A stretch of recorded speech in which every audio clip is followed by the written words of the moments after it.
Ipinagtanggol ni Singaporean Prime Minister Lee Hsien Loong ang balita kaugnay sa sinasabing pakikipag-deal ng Singapore kay America's pop superstar Taylor Swift para maging venue ng kanyang The Eras Tour concert sa Southeast Asia. Kinumpirma ng opisyal ang sinasabing exclusive deal ng Singapore sa concert ni Taylor Swift. Gayunman, itinanggi nito na ang hakbang ay unfriendly sa iba pang mga karating na bansa sa Southeast Asia.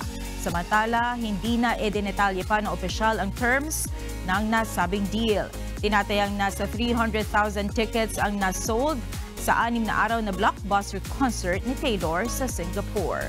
Dahil sa dami ng international fans na nanood ng Eras Tour concert, sinasabing malaki ang naitulong nito sa ekonomiya ng bansa na naging stop ng kanyang konsyerto.